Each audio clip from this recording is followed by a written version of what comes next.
From furious fans cursing the uncalled for replacement to CBS forcibly shutting down a finale that could have been so much more, NCIS Trades LA for Sydney, and fans are not happy.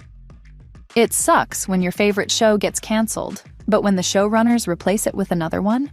LA fans stormed Twitter when news of the new spin-off came out. And let's face it, while there's tons of content within the NCIS universe, the Los Angeles one's been the most successful, till they went and canceled it after 14 seasons. Even 14 seasons wasn't enough for fans at all.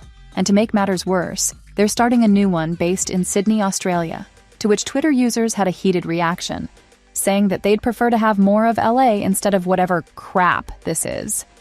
They threw NCIS, Hawaii under the bus too, saying that like Sydney, it's completely irrelevant. It doesn't help that the creator of the Los Angeles spin-off, Shane Brennan, is involved in the project Down Under since he's an Aussie, born and bred. This is the first time the franchise has expanded beyond the US, so I understand why some fans aren't open to it. But this kind of backlash? There's one question on everyone's minds. How's a foreign police force gonna operate in Australia? The charm of the show, some fans have argued, is that it's quintessentially American, naturally. Folks are confused about how this would work. And if a US-operated task force would even have much power in Sydney, one Reddit user even said it's as silly as making the FBI operate in the UK. An Aussie fan also said that the American Navy isn't prominent there, so for the team to have a full-time office, get cases, it doesn't sound too believable. The most they get is a glimpse of a Navy ship every now and then. It's a whole different system of law. Even if the team gets a regional office there, natives say there's no way they'd have any authority. Looks like people have lost hope already, saying that we shouldn't forget that it's American fiction, where anything can happen. Doesn't matter if it's in Sydney or on the moon, the showrunners don't care how wrong they are. Others, especially fans of procedurals like NCIS and Criminal Minds, said that this is where their favorite crime shows go wrong the most, giving the example of the Beyond Borders segments, which got so annoying, one person rage quit after 3 episodes. Many Aussie fans shared their opinions and pointed out that the crime rate in Sydney's pretty low, adding another layer of disbelief. The difference in numbers compared to the US crime rate is huge. Despite the fact that Australia is known for being thorough in crime recording, their definitions of federal and military crimes are much broader too. The fan went on to clarify that while the country down under isn't a safe haven, there are some cities with crazy criminal activity, but Sydney isn't one of them. They were confused as to what the team will even investigate. It's a heavily surveilled city, with no major naval bases or training grounds. At this point, the most interesting of cases would be a guy smuggling in banned kinds of wood or exotic animals. Yeah, that's not NCIS style at all, and definitely not network TV material. Folks are predicting that this one won't even last a season. A US Navy veteran even said that when they heard of the news, they thought it was a joke. It's safe to say no one's excited about this, except for some fans who just want to see how they'll do the Australian accents. The network has yet to reveal what streaming platforms this will be on, so fans are also confused about whether or not it'll be available in the US, and take it from me, they're not going to buy a Paramount Australia subscription for it. The upcoming Sydney spinoff looks like a weird cash grab at this point, and if there isn't enough nonsense, the actual NCIS regional office isn't even in Sydney. CBS is in some deep trouble, given the outrage that broke out at NCIS LA's cancellation.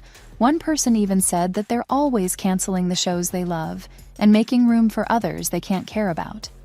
With a good show gone, beloved characters leave us forever, one of them being Marty Deeks, the agent many fans were sad about. Twitter's full of tweets and pics of him. Everyone's gonna miss him, 'cause you can't just throw away a fan fave like that. It's even sadder when the cast's super devoted Chris O'Donnell wrote an emotional post about it, calling the show his family for 14 years. Daniela Rua was in shock too, because she posted a photo dump of the cast, saying that there are too many emotions to process, and she's saving them for another day. But she's still super grateful for the experience. The fans are right there with you, Daniela. I mean, it's hard for a spinoff to take off like LA did. The network had to move around the timings 7 times in the last season. It got that popular.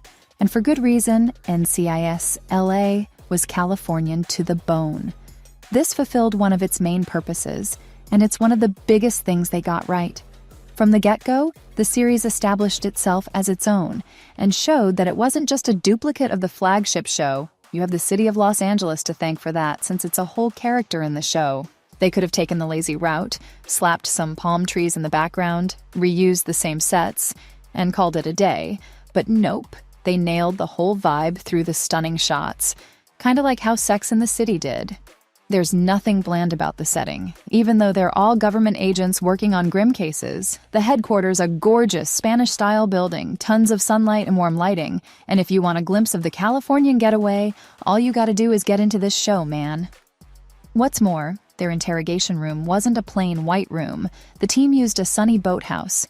Can it get any more Los Angeles than this?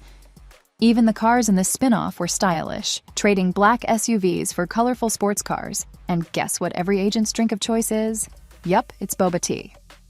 The attention to detail's insane, from the cinematography to the props the actors use, so you can't blame fans for getting upset at its cancellation. It's tough losing a gem like this.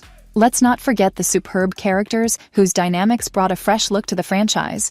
There are tons of archetypes they use, but they use them well to give NCIS a Hollywood makeover. Callan, for one, has a mysterious past and experience, but he's younger than Gibbs, giving him a more brotherly, more casual dynamic with his team. His right-hand man, Sam Hanna, played by the one and only LL Cool J, has so much swagger, making them the perfect hilarious duo. Is it just me, or is there a little bit of bad boys energy in there? Complete with the typical but lovable surfer dude Marty Deeks, there's so much to love about this series. Wouldn't you hate it if they messed it up at the end?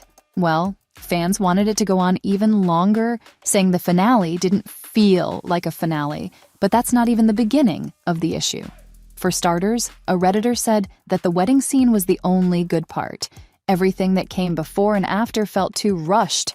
The whole thing seemed lackluster, instead of being an emotional celebration of the series. Others chimed in to agree, saying that the episode felt more like a season finale, the writing was too jumbled, like they tried to wrap everybody's storyline up too fast. It makes sense because CBS canceled LA in the middle of season 14. That's why it's obvious that the producers had more in mind and had to cut it short. Fans picked up on this, and some theorized that we could have gotten a 15th season because the show had a canceling scare in the 13th one. The producer, Scott Gemmell, confirmed this, saying that the finale would have been different if CBS hadn't rushed them to end it. They had little time to give the viewers a satisfying ending because the writers had plans to develop the plot even more, till they had to repurpose all of that into a finale, cutting out many important story decisions. Gemmell said that's all they could have done, which makes you feel bad for both the fans and the writers, because they ended a good thing to make way for a new one that's far from everyone's comfort zone, a foreign spin-off that doesn't even seem believable.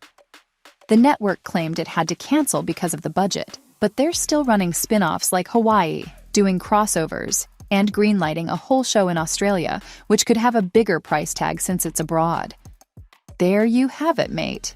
From CBS forcibly shutting down a finale that could have been so much more to furious fans cursing the uncalled for replacement, NCIS traded LA for Sydney, and this was why fans were not happy.